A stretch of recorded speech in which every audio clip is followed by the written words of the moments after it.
আজ খুশি আসনি কেন রে? খুশির আজকে খুব পেট যন্ত্রণা করছিল, এজন্য আসতে পারিনি। ওষুধ খাইনি? হ্যাঁ, ওষুধ খেয়েছিল, তাও পেট যন্ত্রণা কমেনি। তাই ওর বাবা মা ডাক্তারের কাছে ছবি তুলতে নিয়ে যাবে। ঠিক আছে, আমরা যাই, চল। ঠিক আছে। আচ্ছা লাবণী, কদিন ধরে দেখছি আমাকে তুমি এড়িয়ে চলছো, কি ব্যাপার কি বলো তো? কই এড়িয়ে এড়িয়ে চলছে আমি? কদিন পড়া চাপ হয়েছে বলে তোমাকে ফোন করা হয়নি। এই জাকির, এই তুমি দৌড়াচ্ছ কেন? আচ্ছা বলো তো, তোমার বন্ধু দৌড়ে পালিয়ে গেল কেন? আমি তো জানি না। কি হলো, পালিয়ে গেলে কেন দৌড়ে? ও, তা বলে গেলেই পারতে। আমি ভাবছি কিছু হলো নাকি। তা যা হোক, তুমি যে ইন্টারভিউটা দিলে সেটা কি হলো? এইসব কি হচ্ছে? রাস্তা দিয়ে মেয়ে যাচ্ছে, আর এইসব কি? কই কিছু না তো। কিছু না? আমি বুঝি না কিছু। আমার সাথে যদি রিলেশন করতে চাও তাহলে আমাকেই দেখবে, অন্য কোনো মেয়ের দিকে তাকাবে না। আর যদি তাকাও না, তোমার চোখ দুটো তুলে নেব। না গো, তুমি ভুল ভাবছো। বন্ধু, তাহলে তুমি গল্প করো, আমি আসছি। ঠিক আছে। কি রে, কোথায় যাবি? এই তো ভাই, দোকানে যাচ্ছি। খুশি তো আসতে পারলো না, খুশির খুব পেট যন্ত্রণা করছিল বলে। হ্যাঁ রে, সকাল থেকে ওর পেটে খুব ব্যথা করছিল, আব্বা মনে হয় ওকে ডাক্তারের কাছে নিয়ে গেছে। ঠিক আছে, তাহলে তোরা যা, আমার খুব খিদে লেগেছে, আমি বাড়ি যাই। ঠিক আছে ভাই।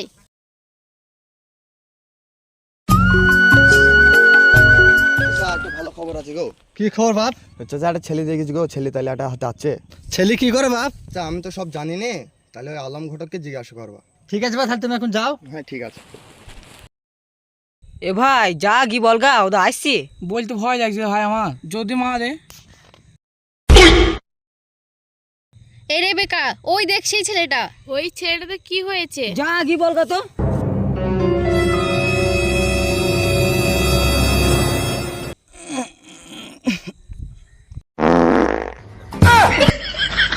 শান্তি। কি দুর্গন্ধ! তোমার মতো ছেলেকে আমি প্রেম করে ফাঁসবো নাকি? তুমি শুধু ভক ভক করে পেতেই যাবে। তুমি এখান থেকে সরো তো। এই আয়। আমার পাদের জন্য প্রেমটা হলো না। পাদ কোথায় থাকে কি জানি।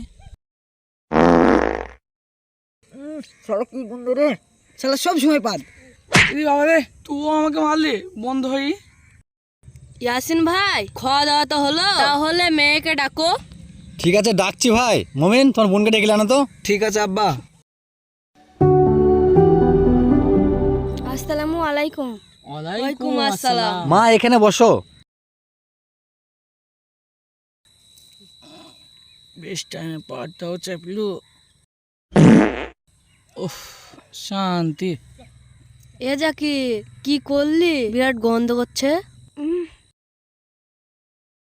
ঘটক সাহেব, আমার মেয়েকে কিছু জিজ্ঞেস কর, তাহলে জিজ্ঞেস করে লাও। কি নাম তোমার? খুশি খাতুন, কোন ক্লাসে পড়াশোনা করো? ক্লাস 10।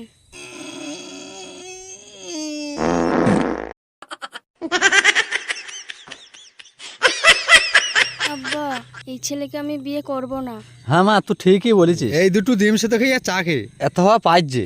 তাহলে বিয়ের পর অষ্টমূলা করার সময় পেয়ে তো ঘর বাড়ি বাস্ট করে দেবে। ঘটক সাহেব, আমার মেয়ের সাথে ছেলের সাথে বিয়ে দেবো না, নিয়ে যাও। ঠিক আছে ভাই, তোমার মেয়ে তুমি যা করবা তাই হবে। জাকির, তোমার আর এই জন্মে বিয়ে হবে না, যতদিন পাত ভালো না করবা। তাহলে বাড়ি চলো।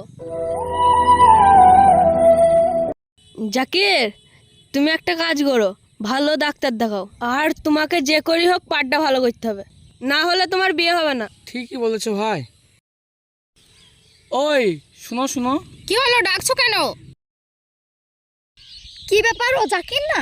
ওকে আমি এতদিন ধরে ফোন করছি, ও ফোন তুলছে না কেন? সাথে ওই মেয়েটা কে? সেদিন তোমাকে প্রপোজ করেছিলাম, সেদিন তুমি আমাকে পাদের জন্য রিজেক্ট করে দিছিলে। এবার আমি পাদ ভালো করে আবার তোমাকে প্রপোজ করবো, তুমি আমাকে অ্যাকসেপ্ট করবে তো? জাকির, তোমাকে আমি অনেকদিন ধরে ফোন করছি, তুমি ফোন তুলছো না। আবার তোমার সাথে এই মেয়েটা কে? তুমি এখানে কি ব্যাপার? এই মেয়েটা কে, আর তুমি আমার ফোন তোলো না কেন সেটা আজকে বলতে হবে। আচ্ছা বোন, এই ছেলেটা তোমার কে? এই ছেলেটা আমার জীবন। তোমার যদি জীবন হয় তাহলে যেন আমাকে প্রপোজ করেছে। কি এ কি শুনছি জাকির? না গো, আমি তোমাকে ভালোবাসি। এই মেয়েটা মিথ্যা কথা বলছে, আমার ফোনটা খারাপ হয়ে গেছিল। এই, আমি মিথ্যা কথা বলছি? তুমি আর তোমার বন্ধু ছিল, তুমি গোলাপ ফুল দিয়ে প্রপোজ করতে গেলে তোমার পাদের কারণে তোমাকে রিজেক্ট করে দিলাম। তুমি তো এই কথাটা ঠিকই বলেছো। এই এ মিথ্যা কথা বলছি না, তুমি মিথ্যা কথা বলছো। আমি বলে তোমাকে প্রেম করি, অন্য কোনো মেয়ে হলে তুমি যে হারে পাদো বাস্ট হয়ে উড়ে চলে যাবে। শোনা, তুমি আমাকে ভুল ভাবছো। সরো, তোমার মতো বেঈমান ছেলেকে আমি প্রেম করব? ও শোনা, তুমি আমাকে ফেলে দিয়ে পালিয়ে গেলে